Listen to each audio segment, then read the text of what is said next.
renang sih. Elisa monolog. Oh, iya. Apa ya bisa ya aku urip bebarengan sesandingan kan Kang Mas Wiratmoyo. Oh, iya. Nek julang krungu apa ya bisa kowe terus metu bisa. Oke, Pak Igit. Iya. Kentongane ndi? Gini. Arep kowe. Tutuk turuk turuk.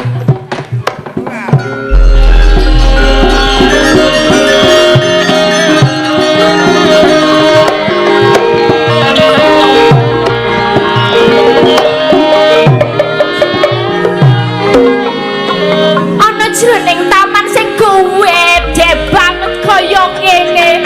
Rasaku saya kesengsem, aku saya tresno. Apa ya iso ya aku nyanding Kang Mas Wiratmoyo iso bakal ana ning pendopo kono sing sandingan bar kuwi nyemplung blumbang iso nglangi bareng-bareng. Apa bunga aku? Kalimat aja dawa-dawa sa. Piye? Aduh. Apa ya bisa ya Iki ora ini. Ngene. Apa bisa ya aku sesandingan karo Kang Mas Wiratmoyo? Ngono tok. Lah apa kowe karo nglangi-nglangi barang kowe? Kuwi ana blumbang kan direspon. Kajo. Suwi men aku nganti ora iso omong. Apa ya iso aku sesandingan karo Kakang Mas Wiratmoyo sajrone pendopo kono aku iso sesandingan nampa tamu sing akeh banget panganane pirang-pirang Mati dening aku kowe. Batak. Sa, Elisa. Iya. Dialogmu untuk Kiyu Wiratmoyo. Ya. Apa ya bisa ya aku sandingan Kang Mas Wiratmoyo. Titik. Wis muni Oh, ngono. cek kan opo bisa ya titik. Iya. Iya, baleni. Oke, beres. Ora iso melu terus ae. Ana ing sajroning taman sing endah kaya ngene. Aku nyawang ana pendopo sing gede banget. Apa ya bisa ya titik? Titike iki aja diomongke. Ngene lho, ayo do adus bareng ngono. Ben iso. Apa ya bisa ya ngono kowe. Ya. Wes ora nganggo titik. Ya. Apa ya bisa ya aku nyanding Kakang Mas Wiratmoyo dadi pasanganku? Bisa.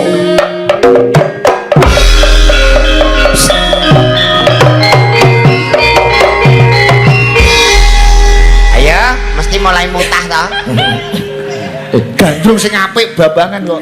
Apa ya ora ana sing liyane to Pak Igit sing jenenge Wiratmoyo? Kok sing rada ganteng Ora ono. Wis iki sing eneng Wiratboyo. Lah, wong ganteng elek ini umpama dadi bojone sing dienggo gak raine wae kok.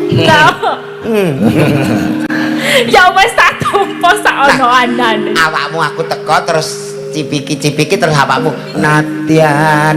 Oh cipiki Iya. apa? Cipika. Iya, cipika. Kai kanan ki kiri. Kok kena tenan tak mbok 50 ya. Ih. Rapopo. 50 siji. 50. Izin ya, Pak Haji izin ya buat. Nah, sampai mutah toh? Iya. Bojoku awor aku semaput toh. Anadian wujud temong baksi. Oh iya. Badhe tidak pundi Mbak Elisa. Ajeng mendem kucing. Badhe plesiran ngono. Wong jenenge kemesraan iku ajeng shopping ta apa mendem kucing. Ki ayu ki bodho murah karuan lho. Pacaran. Ya pacaran, si dong cipiki. Kepengin munggah swarga apa ora kok.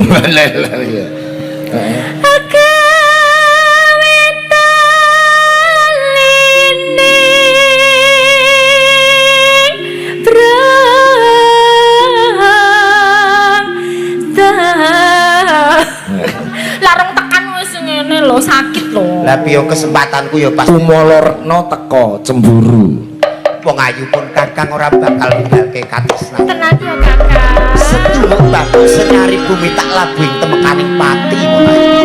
Pokoke sak lami-laminya sesandingan ya kakang. Bakal tak ugemi janji bulan janji. Alah.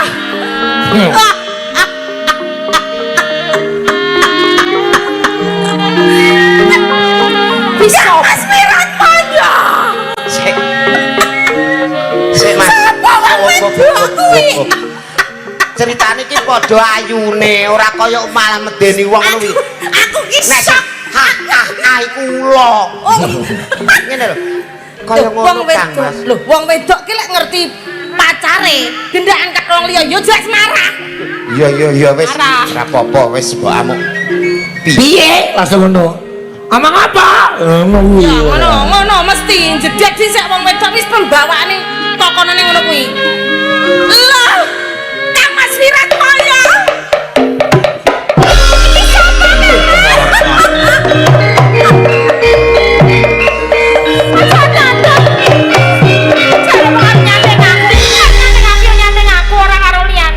Sampeyan kok teko karo wanita liya. Keki ngamuk ta nelek. Nangis. Lah, Lho saking soke lho pacare sing ditresnani gendakan karo wong liya ki wong wedok ki ora iso ngomong. Kumalaretna. Katresnanku mung siji ya karo Sri Huning kok. Sampeyan kok kaya ngono to, Mas? Ora eling katresnan karo aku. Belas ora eling. Apa kowe ora eling? Biyen sak kamar karo aku. Jajal itu ngomong, kowe kok teko iki sapa? Sapa? Syukur. Sapa mana wedok kaya ngene mbok rayu-rayu sapa? Janjimu kepiye karo aku? Sik iki Aku wis tresno lahir teko batin. Senajan aku wis dijodohke karo keles kabeh lho kepoyo iki lho, kepoyo. Ku mung kepoyo. Joko yo bersikap adil, mengimbangi ngono. Mbok Ya toh Kang Mas, pacaran mesti hidup semati karo aku kok malah rono. Jarene wong aku sing dadi tresnamu. Iya. Ora bisa. Dadi apa-apa kowe janji ora bisa. Dadi apa-apa kowe karo aku. Apa nyawamu. Janjimu karo aku tak belani aku dijodohne karo wong tua aku tak belani aku tresno karo kowe. Iki ketoprak tang rusak masa depan iki. Kok merusak masa depan piye? Lah wong sing kene, lah nek kene aku kaya entuk hadiah Pak Igit karo Mbak Elisar kaya entuk hadiah. Heeh, nek karo Mbak Lucy. Kene kaya kena musibah aku. Wis to sampean tanglet to Bu Haji kae. Umpama bapake dilirik wong wedok liya sapa sing ora kuat? Sing kuat sapa? Mesti wong wedok nesu. Tapi kan Bu Haji ora kaya jenengan, Bu Haji paling ngene. Eling to Pak, wis sepuh, anakmu akeh, bapak mantuk wae. Ngono ora kaya ngerti. Yo kowe genti nganu Jo, kowe genti ngerayu Kumalaretna didem-demi ditembangke. Aku tetep sehidup semati, awakmu sehidup iki tak patenane ya. Piye? Maksude tak Pateni rasa susahe. Biyen jare aku wong wedok sing paling mbok tresnani ning alam donya kuwi ora nang wanita liya kejaba aku. Iya. Wah, alah nasibku nek umpama bojoan kok kaya kerupuk Pak Igit. Kok iso kaya kerupuk? Alung cilik mati. Ya dirayu. Nano. Ayo aku aja kaya mangkono wong ae. Halus, ayo. Mak, Ayo. Ayo. Kok tak warna sapine Pak Haji lho kok. Ayo, kae pedete urung ana sing ngemiki. Wis. rayunen kono bojomu non. Aku wis rasa mbok rayu ritek. Tenan. Iya, ora apa-apa. Aku rene lho. Mulih nek wong ilang ndase aja nyalahke aku. Ya wis, ya. Timbangane engko ndasku Ya, ilang ya. ora apa-apa, ora apa-apa. Sabar. Iya. Kok nek iki wis keturu aku mrene ya. Nano. Pengalaman. Anu suarane kepengin selirahmu. Ora kowe kuwi ngerayu kono kok kowe sliramu. Heeh. Alus manis nengsem hati.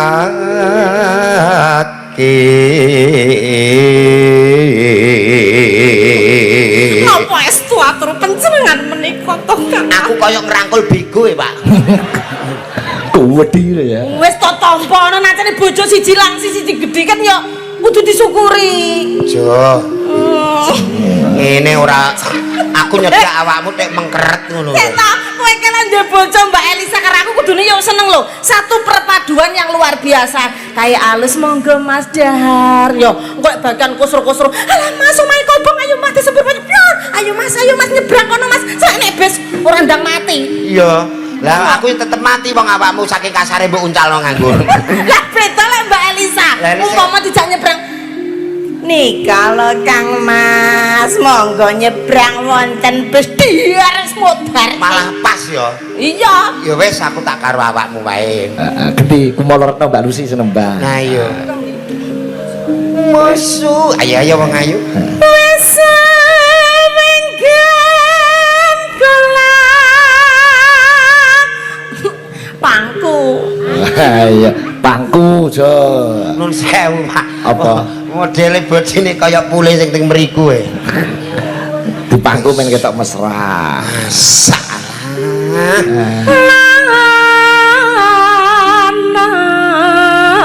Aku wacana Yasin ben kuat.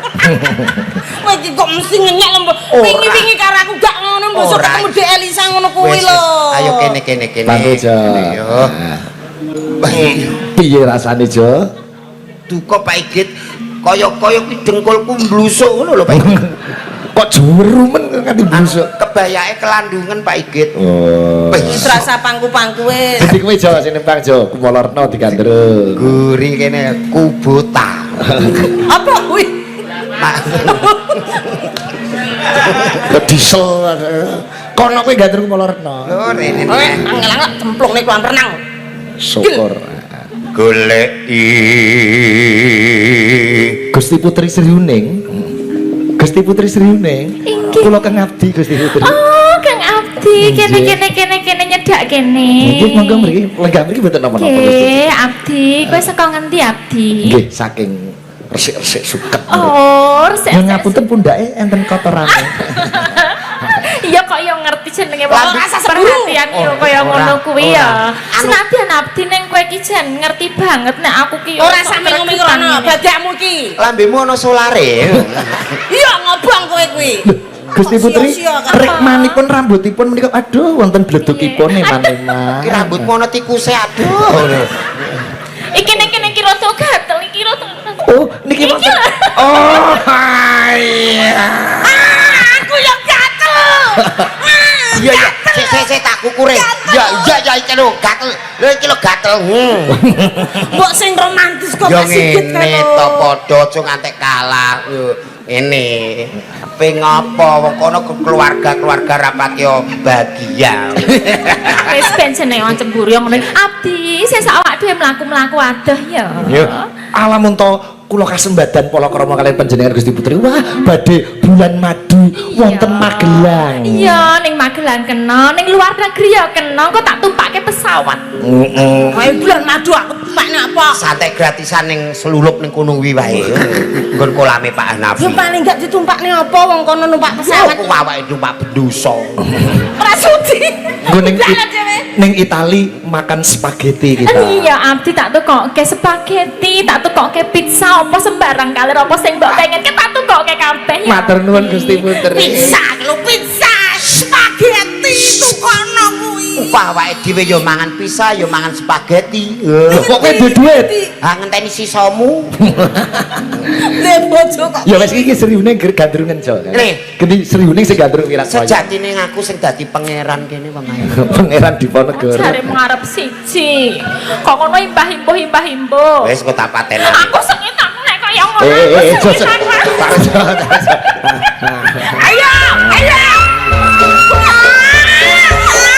Aku yo ora iso koyo. Jo.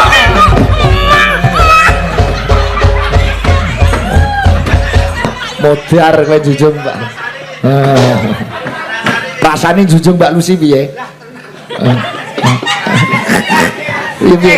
Junjung Mbak Lisa nyeng Penak. kok enak. Jujung Mbak Lucy. Junjung iki waluh. Piye? Kaya bego sing pas sing petelane lho, Pak. Ret abote. Bobotmu kuwi pira to jane? Bobotmu pira? Jajal kene Elisa wis ketok moto 42 awakmu pira? Kowe iki yo salah ndelok. Aku bobotku yo 45 kacek rada lho, Elisa. 45. Kuwi kabeh tak ikune tok. 45 ki ngisore kene lho. Oh. 70 kene. 115. Terus dhuwur pol pira wi? Ora padha karo.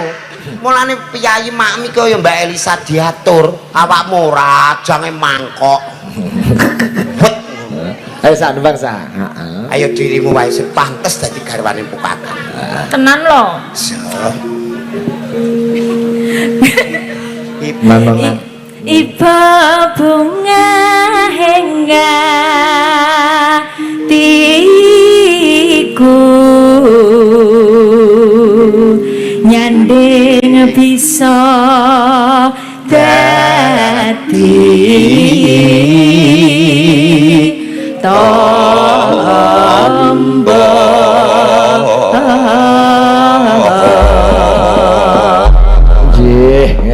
Kudang kuning kunjuk mitra kerja Bapak Hanafi wonten PT Adikarya kadang-kadang rawuh Bank BRI Mandiri BNI sembah nuwun sedaya para kadang-kadang mitra kerja yang tidak bisa disebutkan satu persatu. Terima kasih.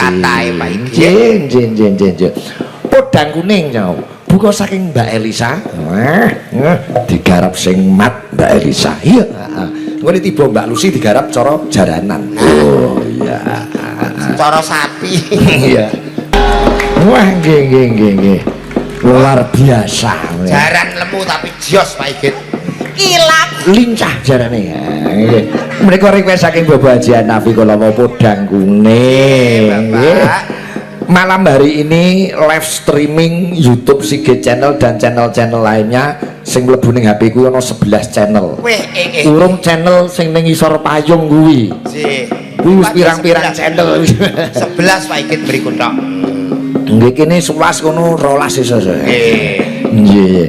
Coba presidene cakrane rat ya. Mbak Elisa karo Mbak Lucy ben lenggah sik. Istirahat. Perjalanan kok. Nggih iki request selanjutnya